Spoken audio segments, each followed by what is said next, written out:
Halo, selamat pagi anak-anak. Untuk anak-anakku yang belajar di pagi hari, selamat siang. Untuk anak-anakku yang belajar di siang hari, selamat malam. Untuk anak-anakku yang belajar di malam hari, apa kabar semua? Semoga selalu sehat dan semoga selalu tersenyum, selalu bersemangat untuk terus belajar. Walaupun kita belajar dari rumah, tetapi tidak membuat anak-anak dan juga bapak untuk tidak bersemangat belajar. Nah, untuk hari ini Bapak buatin video seperti yang ada di depan anak-anak untuk menjelaskan tentang sebuah tema. Temanya adalah apa? Kita baca dulu. Kata perundungan master di bawah, paling bawah, coba lihat. Kita sama-sama ya, kita bacain. Jika selalu memiliki keinginan untuk belajar, maka setiap tempat adalah kesempatan untuk mendapatkan pendidikan. Itu adalah kata mutiara dari master kita. Sebelum kita masuk tema, Bapak mengajak anak-anak semua untuk berdoa. Oke, siapkan hati untuk berdoa ya. Oke, kita berdoa sama-sama bacakan ya. Kita mulai dengan tanda salib dalam nama Bapa dan Putra dan Roh Kudus. Amin. Kita sama-sama bacakan. Tuhan, terima kasih atas karunia-Mu sepanjang malam tadi. Sekarang kami mau belajar. Lindungilah kami hari ini. Berikanlah terang bagi kami agar pelajaran hari ini sungguh bermanfaat. Kami juga mohon agar lindungilah semua orang yang selalu membantu kami dalam pelajaran hari ini, juga dalam kehidupan kami sehari-hari selanjutnya. Amin. Dalam nama Bapa dan Putra dan Roh Kudus. Amin. Nah, untuk pelajaran pendidikan agama Katolik hari ini, temanya adalah, oke, kita lihat bersama. Nah, ternyata temanya adalah sekolahku.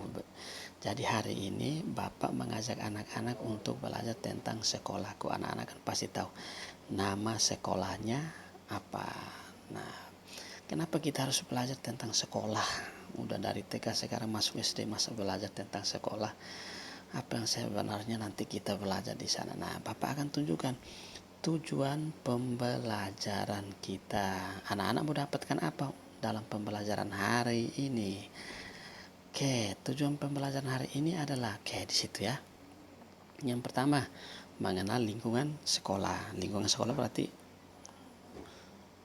ruangannya, guru-gurunya, kemudian ada berapa lantai dan segala macam lapangan, outdoornya di mana, indoornya di mana, macam-macam nanti kita akan belajar di dalam. Kemudian yang kedua menyebutkan macam-macam pelajaran di sekolah. Pelajaran bukan pejaran. Bapak salah ketik itu. Pelajaran di sekolah. Kemudian yang ketiga menyebutkan manfaat belajar di sekolah. Dan yang terakhir menyebutkan sikap-sikap baik di sekolah. Nah, itu adalah tujuan pembelajaran kita untuk hari ini. Semoga anak-anak bisa memahami penjelasan dari Bapak. Kita lanjutkan. Mengenal lingkungan sekolah. Nah, ini kan tadi Bapak sempat singgung di slide sebelumnya. Lingkungan sekolah itu sebenarnya apa sih? Apa sih yang kita pelajari dari lingkungan sekolah? Coba kita lihat. Nah, anak-anak belum pernah lihat kan sekolah dalamnya isinya seperti apa kan. Nah, di situ Bapak memberikan foto. Semoga anak-anak ketika masuk nggak bingung. Ini bagian apa, ini bagian apa.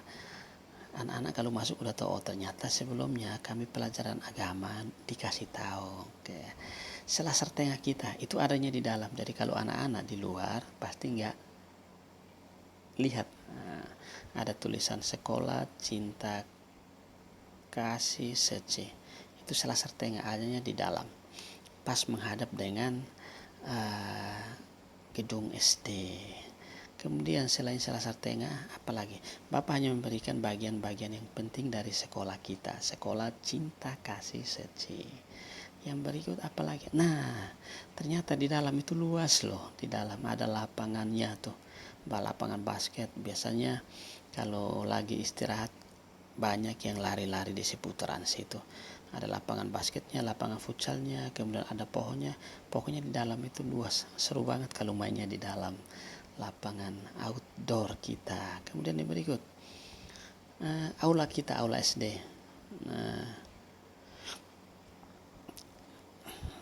Modelnya seperti itu, jadi anak-anak bisa bayangkan kalau suatu saat masuk,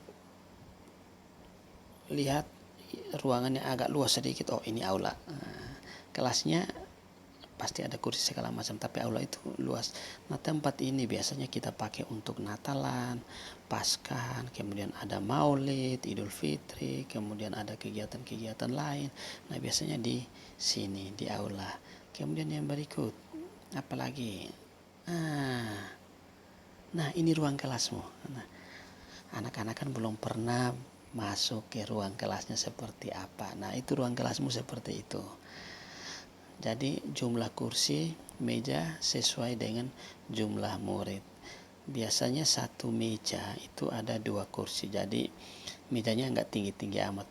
Kursinya juga sama. Jadi pasti enak untuk dipakai untuk belajar. Nah, itu adalah ruangan kelasmu. Suatu saat nanti ketika kamu masuk, anak-anak masuk, nah ruang kelasnya seperti itu.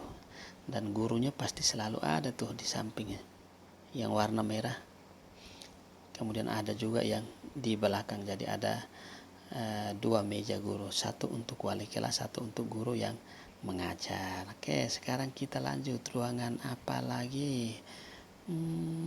Nah, perpustakaan tuh. Nah, seru kan perpustakaannya. Ada karpet hijau, kemudian ada buku-buku, kemudian meja lesehan. Jadi kalau belajar kita nggak duduk di kursi tapi lesehan, seru. Ada yang sampai tiduran di situ kan ada AC-nya. Nah, anak-anak, itu adalah bagian-bagian penting dari lingkungan sekolah kita. Nama sekolahnya kan udah tahu. Sekolah Cinta Kasih Seci. Nah, ada Selasar Tengah, ada lapangan outdoor, ada aula SD, kemudian ada ruangan kelas, kemudian ada perpustakaan, dan juga ada ruangan-ruangan yang lain. Bapak nggak bisa sebutin di sini karena ruangan kita banyak banget. Suatu saat setelah corona selesai, anak-anak masuk pasti seru di dalam, banyak ruangan kita di sini. Nah, ini mengenal lingkungan sekolah. Sekarang kita lanjut, apa lagi ya?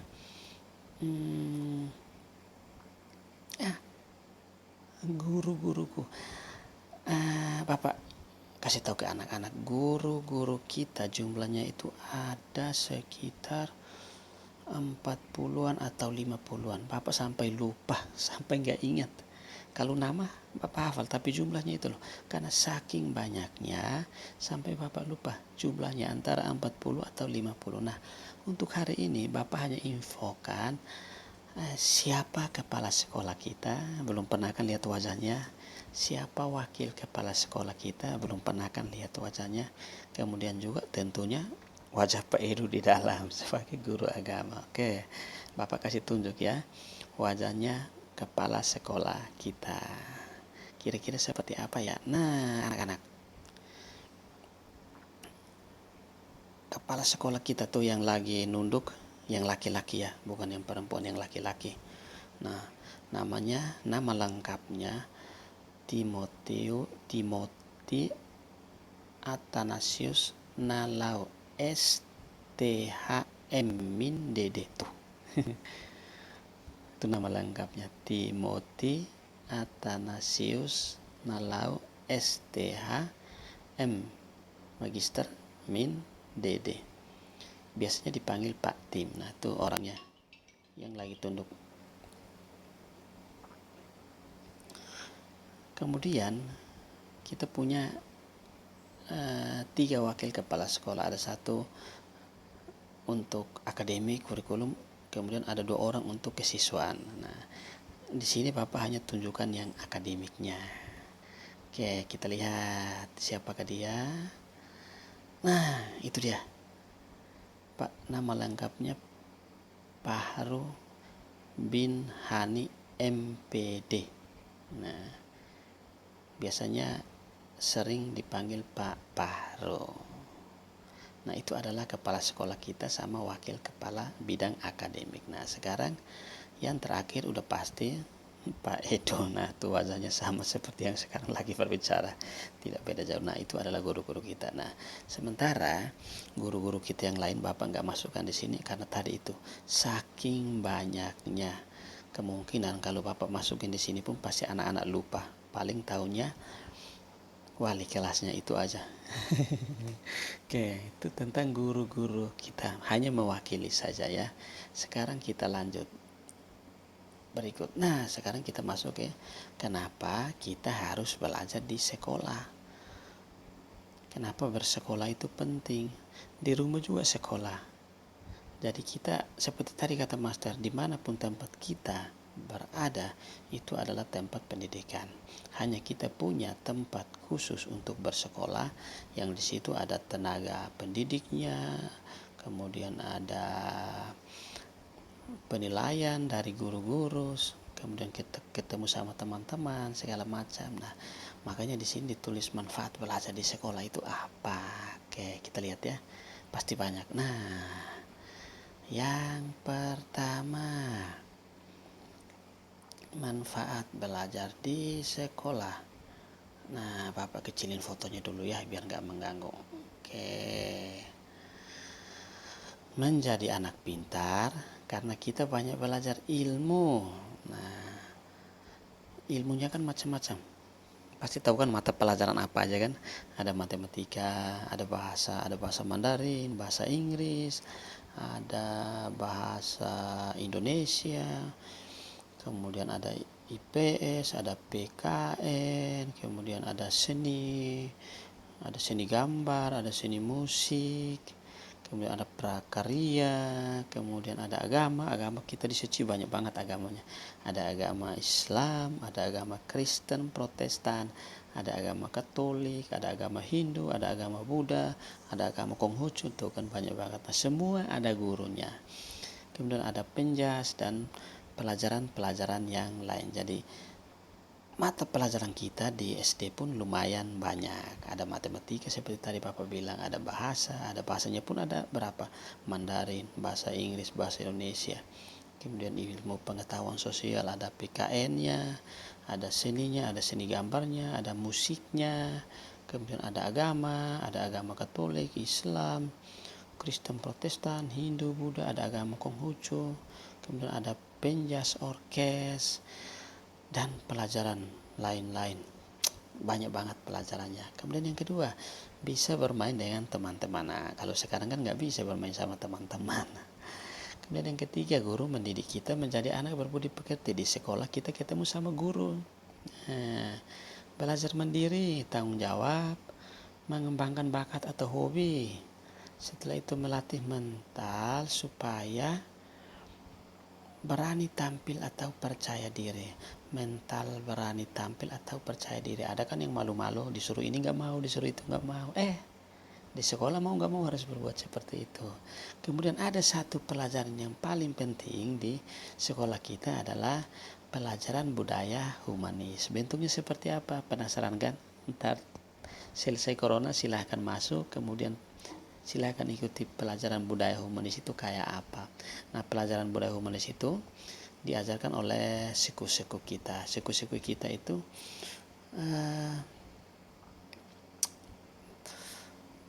yang biasa menggunakan pakaian warna biru dongker ya.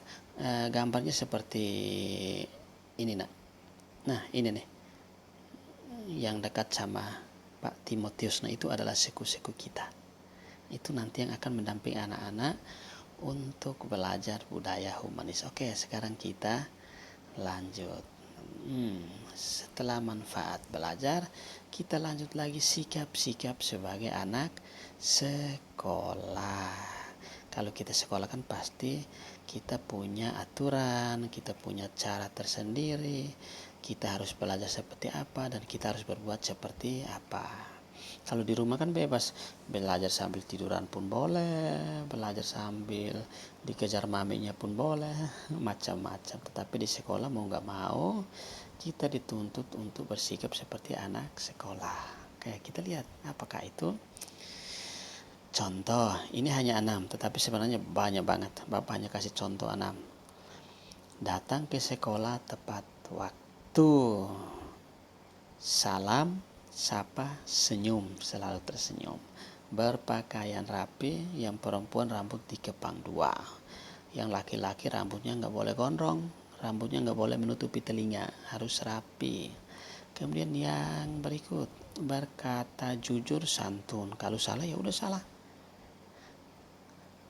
Hormati teman, guru, semua warga sekolah. Kan warga sekolah kan gak hanya teman, gak hanya guru, tapi juga ada bapak-bapak security kita, ada CS-nya kita yang membantu, dan orang-orang sekitar sekolah kita. Kemudian apalagi bisa mandiri. Nah itu ada 6 yang Bapak berikan, tapi sebenarnya anak-anak bisa tambahkan sendiri. Berlatih bertanggung jawab kah? Berlatih untuk tidak cengeng di rumah kah? Berlatih untuk bisa kerja ini sendiri, kerja itu sendiri, tidak tergantung pada orang lain. Kalau sekarang kan masih bergantung pada mamanya kali atau papanya, masih bisa bantu.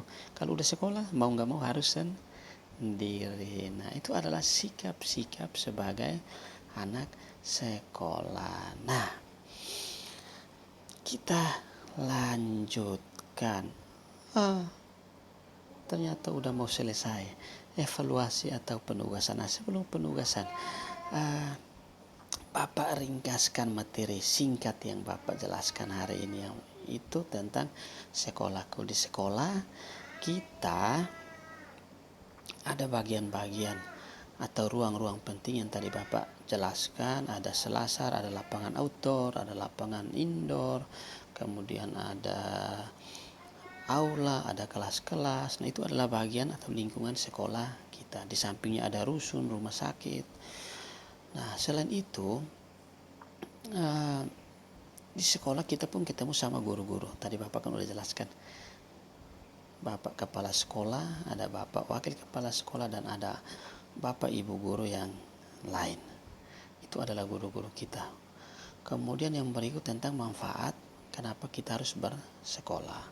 Di sekolah kita belajar berbagai macam pelajaran. Kenapa berbagai macam pelajaran? Karena pelajaran-pelajaran itu sangat penting untuk kita. Berhitung, matematika, belajar berbicara, bahasa, Mandarin, Inggris, Indonesia, belajar untuk bersikap baik, ada budaya humanis, ada agama, ada PKN, belajar untuk lari sana lari sini supaya sehat, ada olahraga, belajar untuk mengenal teman, mengenal guru, ada bimbingan konseling, belajar tentang alam semesta, belajar tentang negara kita, ada ilmu pengetahuan sosial, ada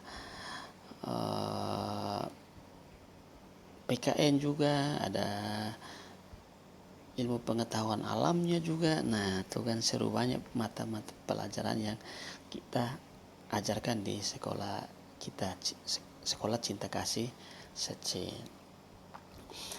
Nah penugasannya apa? Gampang banget tugasnya.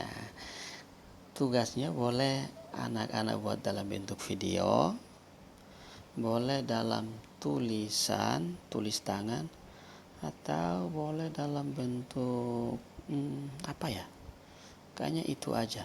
Tulisan kemudian video. Nah, tugasnya apa? Ceritakan pelajaran apa yang paling disukai. Nah, cerita doang. Pelajaran yang paling disukai itu apa? Kenapa pelajaran itu saya paling senang?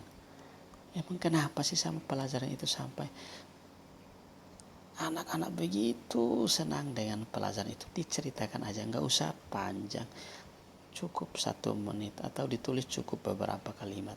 Nah setelah itu kirimkan ke kelas work Bapak. Oke, untuk pelajaran hari ini kita cukupkan sampai bagian ini. Mari kita siapkan hati untuk berdoa penutup. Tadi kita doa pembuka, sekarang kita penutup. Dalam nama Bapa dan Putra dan Roh Kudus. Amin. Kemuliaan kepada Bapa dan Putra dan Roh Kudus, seperti pada permulaan, sekarang, selalu, dan sepanjang segala abad. Amin. Dalam nama Bapa dan Putra dan Roh Kudus. Amin. Selamat pagi, selamat siang, selamat malam. Semoga hari ini pelajarannya bisa anak-anak pahami dan terapkan dalam kehidupan anak-anak, apalagi kalau di rumah. Tuhan memberkati kita semua. Shalom.